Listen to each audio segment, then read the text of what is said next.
So in Cook and Williams, we're looking at the cash flows. So let's get into it. Okay. So the most companies fold because of their cash flows, and cash flow is simply the movement of money in a firm. There must be cash flow in the building trade. It is the very lifeblood of the enterprise.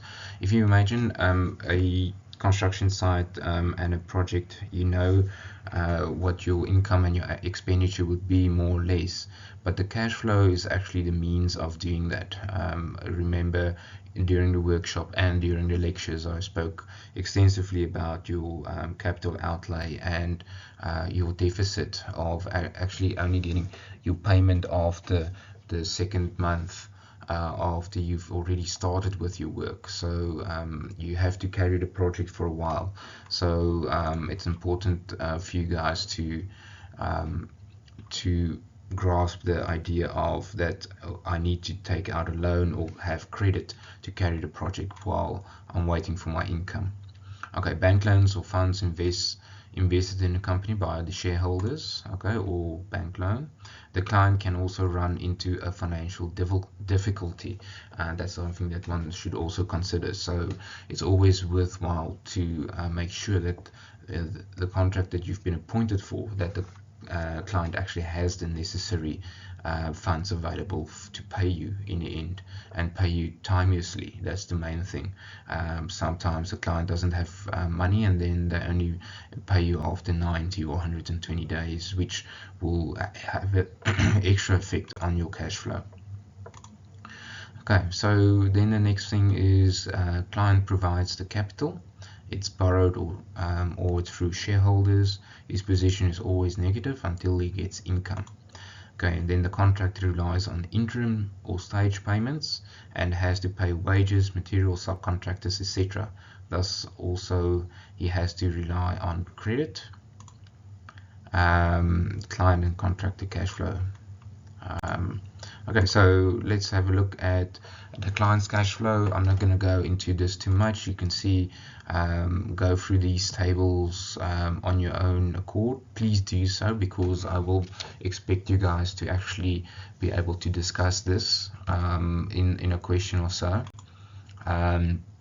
You will see this is a small house development. The example of this is on page 100 or 302, and here you can see you've got your land cost, then you've got your preparation of legal fees and so on, then you've got your design costs and so on. Then you actually appoint the contractor, so you have a constant outflow up to that point where you can actually sell that house, and then your deficit goes down, and then you just have your construction cost again, and it goes down again, and so it goes on.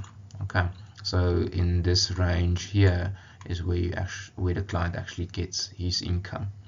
Just the other way around, the 4-month office block development, you can see the developer's profit is basically here. The movement of money out is continually going up, and until he gets to a point where he can actually start either to sell it, which is here, or he starts renting it, where it starts going down like this on the other side.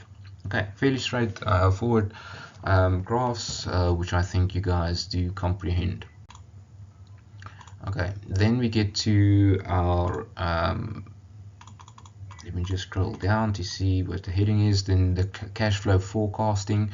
One of the most important functions for the construction manager is to actually be able to do a cash flow forecast. That's why I say this chapter 14 is crucial, and it's a very important chapter. You have to understand overtrading should be avoided at all costs. Income from the portfolio of contracts should be considered. It is usually calculated contract by contract. That's important to note. It's not something that you can calculate for a portfolio, but it's usually done from contract to contract. The minimum and maximum perimeters are calculated, and then you have to apply the think about this as a roller coaster ride. You will see, as you saw previously, the graphs that I showed. It is an up and down roller coaster. And then retention should always be taken into account. Your retention in government projects are usually 365 days, so there's a 10% that's usually retained, and you only get that 10% after a year. So most of the contractors try and price their P's and G's in such a way that that 10% is actually the profit that they get after a year or year's retention. You should also consider having a retention on your subcontractors as well, to lessen the load on your cash flow. Okay, then a 6-month cash flow forecast. This is on page 304, and this is now forecasting the contract. We've got this example of, we've got 3 contracts, contract A, B, C, and D. January we've got a inflow of 100,000 and then 50,000. February the same, March the same. We've got 50,000, 60,000, and 50,000. In April we've got a 100,000, 100, and so forth. Okay, so this is just broken up into that, and then this is now that same townhouse development but for the contractor. And then you've got your salaries in month 1, it's like that. You've got material and your subcontractors. In month 2, you've got 2 projects going, so you've got your salaries for your staff, your telephone, and you've got materials, which went up, and then your subcontractors which had a higher cost. And you can see where your expenditure actually goes up quite a lot. So you've got a constant expenditure on this side and a relative constant one on this side, second one, and then you've got your fluctuating items on these on this side here. Okay, so just putting that on a graph, so you've got your cash flow forecast. Here's your break-even point. So all that you do is your inflow minus your outflow to determine what your actual income would be. So in this case, month 1, the inflow was actually more than the outflow, so we start with a 40,000 surplus, and then we've got our second month, your inflow is 150,000, and then your outflow is now 160,000. The difference is 10,000, so it goes down with that 10,000. So this is a cumulative graph, and very easy, you can see 28,000. This is what your cash flow is. So you can see after month 3, it's still you losing 50,000 rand with regard to your income. So there you see you actually going into a negative cash flow. From here on, you need to have credit to actually finance your project. Okay, same again here, and you can see it's actually picking up here in June, and July might be a better month where you actually start picking up your or going through the break-even point again, where you're actually getting a positive cash flow. Okay, very simple exercise that you guys can use. Okay, forecasting contract value. You've got determine the potential income. The following questions should be asked when you're looking at your forecasting. What is the basis of the forecast? What's the basic info you need? How does timing affect the monetary requirements? How accurate does forecasting have to be? That's a very crucial thing. My answer is usually as accurate as possible. If you over conservative, then usually your profit is downsized. If you over lenient, then you might run into trouble and not have enough cash flow. Okay, so how is the cash flow required monitored and convincing the lenders to actually borrow you the money? Okay, the various types of methods of forecasting is the S-curve, the cumulative percentage, using the bar chart program, the good guess method, and we usually use the bar chart program because that's the most accurate and most scientific way of actually doing it. But sometimes you don't have the time to do that, so then you will sometimes use the S-curve, and the S-curve is very easy.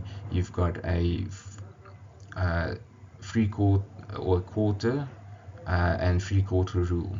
Okay, so in your first quarter of your project, being this, if this is the period, so in your first quarter you will spend a or in your first third of your project you will spend a quarter of your resources. Your cash flow will be a quarter. In your second third of your project, you will spend half of your project value, and then in your last third you will have the last quarter of your project cost flowing out. Okay. Then your S-curve representation, present value is 160,000. Okay, so they just made an example here of how it will actually look, and you can see that this principle is more or less the same. So this is a very quick way of getting to a cash flow projection. Okay, usually when you check cash flows given to you by contractors, this is also a very good way of just checking whether their cash flows are actually within the ballpark. Okay, then looking at the cumulative value forecast. Cumulative value forecast is based on percentages. This is also a very handy way and quick way of actually doing cash flow forecasts, and you can see projections of how a project will pan out. On a 6-month project, you estimate that you will spend 9% within the first month, 24%, so it is 15% on top of the 9, so this is cumulative, and then you go to 45%, then 67, and then 85 up to 100. So very easy. Then you just plot your expenditure on your graph, and you draw in your graph to get to your percentage spent, and you can see they actually put in the S-curve, and the S-curve is more or less in there, but you can see there is quite a bit of a difference. You can see more or less here in the middle is where you will have a big variance with regard to that. So you can see that you will have a lower cash flow or expenditure on a project as the S-curve would suggest. Okay, then you get to your bar chart cumulative forecast, and this is something that you guys will have to be able to do. So you should be able to actually go and plot this. It's very easy. You've got your program here on the left, and then you've got your time in weeks or months or whatever expenditure or weight that you do allocate to it. And very simply, you just allocate your expenditure. In your first month, you would do or spend or do about 5,000 rands worth of work. Your piling is 10,000. The budget, your pile caps is this, drainage is this. This is now according to your quoted price or your BOQ. So you can very easily get to a point where you plot your budget, and then you can see what your expenditure would be on that budget over the course of the project. So your site establishment will be a week, so in that week your expenditure will be 5. Pardon. And then your piling is also 10,000, and you have a week for that. Caps on your piling will run over 3 weeks, so it's 21 divided by the 3. Your drainage will start early, and it will also run over 3 weeks, and so forth. You can see they made it very simple. They just divided it with the amount of time that you actually spent on it. You can actually go into more detail and divide it more evenly. If you're using a program like CCS or Microsoft Projects, you can actually do it very accurately, where in the first week you will have more expenditure than say in the second week. You will have more resources allocated within the first week than in the second week. Okay, fairly straightforward. So, and then once you've done that bar chart or histogram, you can simply just add all your costs. So in this instance, you've got your preliminaries, which is divided over the 20-week period. So you've got your 5,000 plus your 0.5 to get a 5.5, and your cumulative value just underneath that. Okay guys, sorry for that. I just quickly had to take that call. So we're basically done with this slide. So once you've added everything up, you can easily get a graph from this, which you just plot like that. And so your cumulative outflow over your 20-week period is as follows. They grouped it after month 1. It's 37,000, 73,000, 107, and then 136, and then 164. So your cumulative value forecast. Remember, I've been talking now about your cash flow and outflow and so on, but this is actually applicable to your cumulative cost of the project. Okay, you'll explain or understand that a little bit later. Okay, so you've got your value that I've spoken about now. So we've did the value forecast, but now we're getting to a point where your actual cash flow inflow is only received after the first month. So you will see that, like I've explained in the lectures, it's after here you're appointed, you do your site establishment and ground earthworks and so on. So you already do work in your first month. Your second month, then you put in your first claim. Okay, so for the amount of work that you've done here, you put in your claim. Okay, and then you do continue with your work, so your cash flow continues to be an outflow, and then only after the second month you get your first payment. Okay, and then you put in your second claim, and that claim you only received in month 3. Okay, and so forth. So you can see it's also on the previous month's work that you've done. So there's a continuous deficit that you have as you go along. Okay, then monetary income. This is just a bar graph of the above. Please have a look on for figure 14.10, which you will find on page 320. Okay, the final payment is released at the end of the defects liability period. Okay, so you remember, this is now, the project is practically complete here. Then you put in your last invoice, practical invoice, and then you get your payment there, and then you have to wait until the defects liability period is complete, which is a year or 3 months depending on your contract.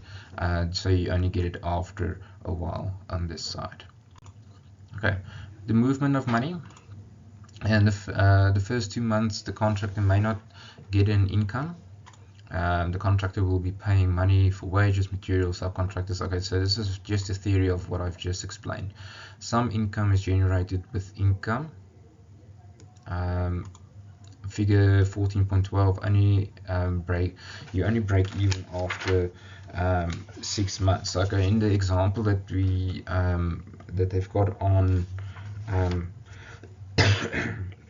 on page 318, we'll get into that now. You will see that you only break even after 6 months in the project, where your project actually gets into positive cash flow. Thus, the contractor is financing the project, and then, however, the contractor will use the credit facility offered by suppliers to lessen the impact of this deficit. In general, subcontractors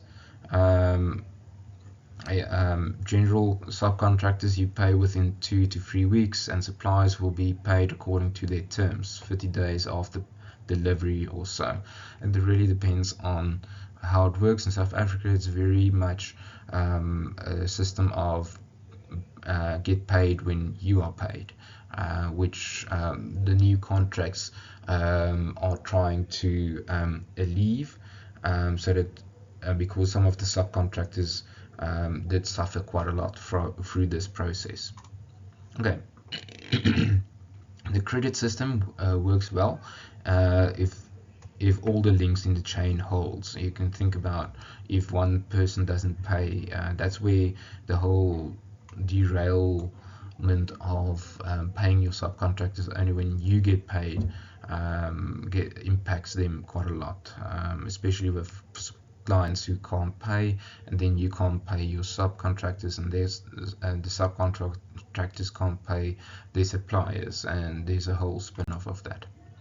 Okay, here's that graph that we spoke of. So you can see you have your expenditure in the first month, you put in your claim, then you put in or doing more work, and you have more cash flow going out, and then you get your first payment. So your cash flow deficit is relieved slightly, but you still have cash flow outflow, and then you've got only get your inflow here. So you can see how the trend goes, and it's only after month 6 that you start getting a positive cash flow again, although it dips after that month into deficit again. Okay, so this is on a no payment delay situation, but if you can negotiate with your suppliers and your subcontractors that you pay them only later on, you can see how this trend of cash outflow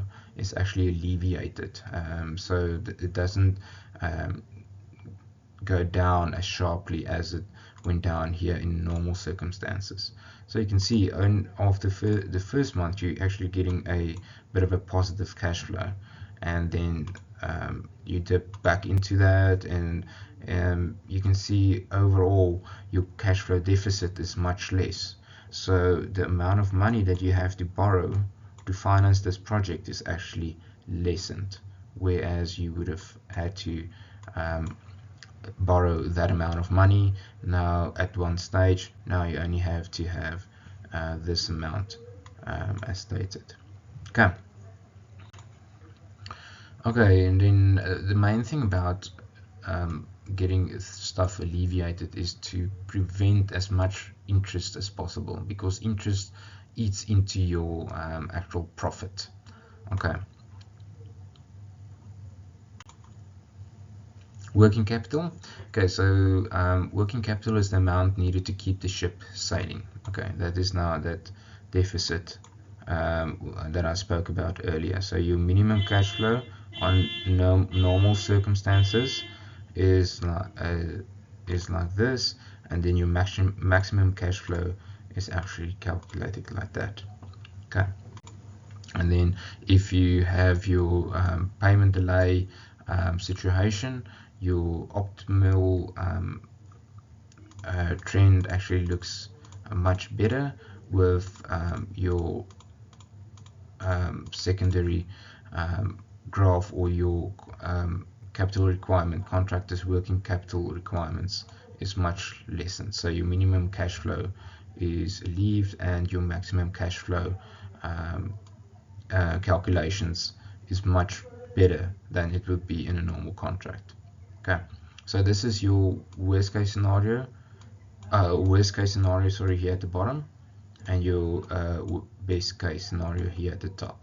Okay, and that's just the buffer that you usually build in. So this is the maximum amount of working capital that you need to plan for.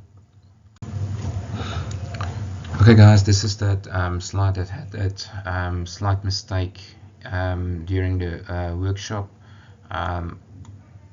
where it showed 1.2 here. So this slide is now correct. So basically a very simple thing that you can see what interest does to your profits is your contractor turnover is on a project, for instance, is 20 million. Your profits on a project like that is 600,000 and you had to borrow about 3 million. Okay, so your estimated profits is 600,000. So you borrowed 3 million. Just a scenario, for instance, if it's a very good lending rate, you've got prime, which is 5% plus 2%, which gives you a interest of 7%. 7% on 3 million of the amount that you have to borrow is 210,000, which is actually subtracted from your 600,000. So you lose 1% of the 3% profit that you actually wanted to calculate. Now if you do that calculation, 1 divided by 3, it's almost a third of your profit that you lose by just having the paying interest on that 3 million. Let's have a look at what the current rate is in South Africa. Is 10.25 is the lending rate, which amounts to 307,500 rand, which then leaves you with only 292,000 rand of profit, or 3% minus that 1.5. So it's another 0.5% that you add to your add to your amount that's actually subtracted from your profit. So just to illustrate that to you, if it's not 1.5, it's 50% compared to 33% of your profit that you actually got in the end. So it's half of your profit that was eaten away by interest. So and that's just something to take note of, how easily the lending rates can influence your cash flow on a project, so, or your profit. So please be aware of that. Okay. So the things to improve your cash flow: at tender stage, load money in under measured items, load your money into early items such as excavations, subcontractors, load money into mobilization items in the P's and G's. During the contract, submit interim application on time, over measurement of the work, overvalue material on site, agree on the value of variations as soon as possible, keep good records and submit claims early, deal with defective work quickly and avoid delayed payments, make maximum use of trade credit facilities. Okay, so the main thing is to be efficient on site. If you've got a 3-month contract, you have to be finished within the 3 months. Post-contract is submit all the documentation as soon as possible, ensure timely release of retentions by submitting health and safety file, etc. Agree on final account as soon as possible and collect outstanding retentions on time. Okay, so we've dealt with a couple of these in the previous chapter, but please make sure this is a very important slide for me. You will have to be able to discuss this. Okay, then forecast value and cash flow examples. Okay, on page 322, you will see an example. A contractor has won a project that will run in 3 phases with an overall period of 24 months. Produce a cumulative value forecast for the complete project and an assessment of the contractor's capital for the first 6 months. Okay, the above values include 5% contribution to profit and overheads, and then you've got 5 retention. Then you've got a cost. Costs are payable at the end of the applicable month. No delay in payment. Okay, please take note of that. And they made it quite a optimistic one, so there's no delay in payment. Interim payments are to be made monthly, 1 month after the valuation. So you've got 30 days after you submit your claim that you're being paid. Okay. So here's the scenario. So you've got a 2-story extension, refurbished canteen, and office refurbishment. So you've got your projects divided into 3 phases. You've got your operations sections. You've got your substructure, superstructure, finishing, demolitions, superstructure, finishing, demolition, superstructure, finishing. So very straightforward, very simplified example. Okay, putting that onto a graph. So we've got phase 1, phase 2, phase 3, and then we've got substructure, superstructure, finishes, all in this one. So you can see that we've got our expenditure for phase 1 for month 1. We foresee for our substructure we have expenditure of 75, and then 75 for the next month. Our superstructure is divided into 6 equal parts, 100,000, 100,000, 100,000, and so forth. So it goes through the motions the same way as the previous example, and then you actually just plot that and you add that together to get to a point, or your prelims is here at the bottom. Here's the prelims added to your actual expenditure. So your prelims is in your first month you will have a double expenditure, and then during the rest of the months it's divided equally to get to our budget of 250,000. Okay, so then we've got our monthly value. So this is just our monthly value added together, and then we've got our cumulative value here at the bottom. You can see how it actually accumulates up to a point where it's actually the total project value of 4 million rand here at the bottom. Okay, so easy on Excel. You can just plot your cumulative value forecast. So remember, this is your value forecast. So this is the according to the BOQ. Okay, very simple graph. So this is your S curve that we've created. So now forecast value of cash flow example. Step 2 of the example is to establish the cumulative cost for this project. So you've got a cost is your value that you've done of work times 100 plus 100, or divided by 100 plus your margin. So for instance, if you've done 390,000 rands worth of work, your actual cost to that for that item to be able to have done that work is 370,000. So this is your cost on the project. Okay, very simple. So it's basically your expenditure. You're making 5% profit on the amount that actually is done for that month. Okay, so I hope everyone understands that. So it's your value of work times or subtract basically your 5% from that to get 75, which is the same as basically 100 over 105. Okay. Step 3, then calculate the contractor's actual income, allowing for 1 month payment delay and 5% retention. Okay, so forecast value. So after month 1, the cumulative value was 95,000 rand, and then we list 5% on that.